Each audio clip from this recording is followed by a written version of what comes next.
Hello. So we're back, and now we're going to read chapter 7. It begins on page 56. In this chapter, here's a quick little summary. It's right at the top. Victor begins to make the monster's wife, but he cannot finish. The monster is angry, and he promises to return on Victor's wedding night. Ooh, okay, ready? Let's begin. Elizabeth was waiting for me when I returned home. "I'm glad you are back," she cried. "I was so unhappy without you." "But I can't stay," I told her. "I must go away." The smile left her face. I saw the hurt in her eyes. She was thinking that I did not love her any longer, but I did. More than anything in this world. Yet, how could I tell her why I really had to leave? Could I have said, "I have to go out and rob graves. I have to make a second devil"? I tried to make her feel better. "As soon as I return, I promise, we will be married." I kissed her, and then I left. I had decided to go far, far away, to take a boat and go to another country, to England. Perhaps the monster would follow me there. I hoped he would. Then my loved ones back home would be safe. No sooner had I started on my trip than I had a surprise. My friend Clerval turned up beside me. Elizabeth had asked him to go along with me. But how could I make a creature with him around? And I could never have told Clerval my secret. He would have thought me mad. In that instance, mad means like crazy. "Well, I'm well again," I told him. "I don't need anyone to take care of me. You need not come along." Clerval laughed, shook his head.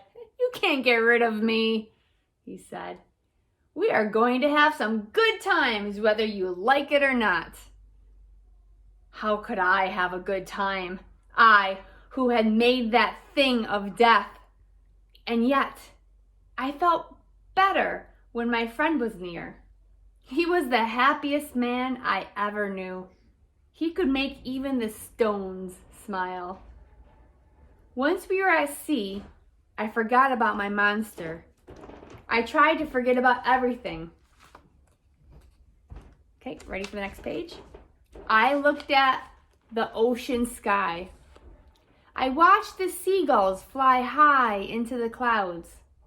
How free they were. And I felt myself free. By the time we got to England, I was happy. Yes, happy. Clerval and I went everywhere. We laughed, we sang, we made a lot of friends. But then one night, I saw the thing. He was standing on a hill looking at me. He lifted his long and ugly fingers toward his throat and squeezed them. My eyes closed, but only fast enough to blink. When they opened again, he was gone. Perhaps I had not seen him. Perhaps I had only dreamed it. But then I heard the laugh. It was a laugh no living thing had ever made before. I had to get away from my friend. I wrote him a letter. In it was an excuse for my leaving. Then I slipped away while he was sleeping. All I took with me were the things I needed to work with. The time had come. Now I would make a bride for the Frankenstein monster. I went to a place where I could be left alone. It was on a small island. I had to sail a little boat to get there. Only a few people lived in the place. I rented a little cabin near an old graveyard. Nobody ever went there. Good. Day and night, I worked at making a wife for my monster. Here's a picture.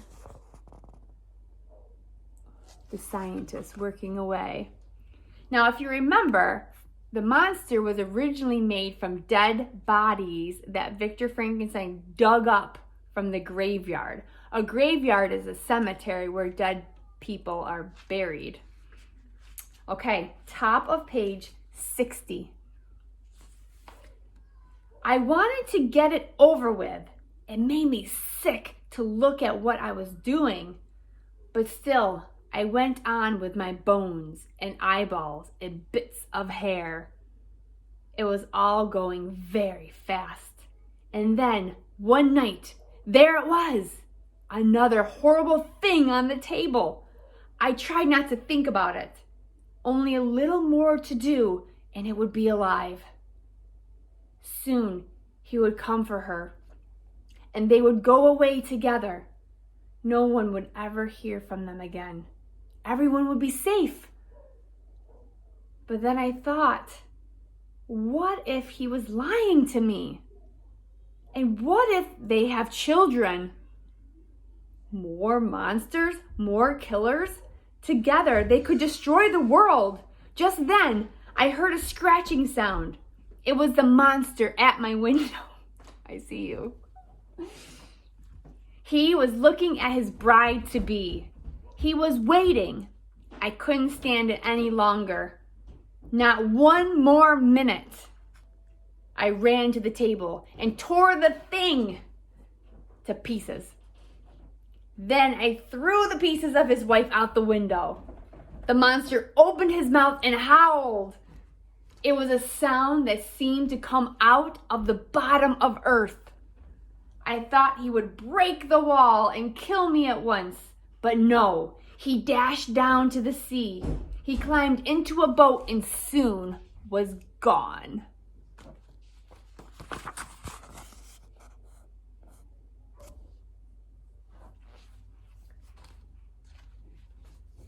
Page 62. I ran out after him and screamed, "I am not afraid of you! Come for me now!" "Not yet," came a voice from across the waves. "But I will be with you on your wedding night." Ooh, spooky. So, here's the questions for you. I want you to go back and reread pages 58 and 59. Victor began to create a wife for the monster. Where did he go to do this and why? So where did Victor go to make another Frankenstein a wife for him? And why did he go to this place? Question number 2. Reread page 62. The monster ran away when Victor destroyed, tore to pieces, his wife. What do you think will happen next? And why? Why do you think this will happen? So that is the end of chapter 7. Make sure you are answering all the questions in the quiz and replying to say that you're done watching this video. Okay, chapter 8 is next.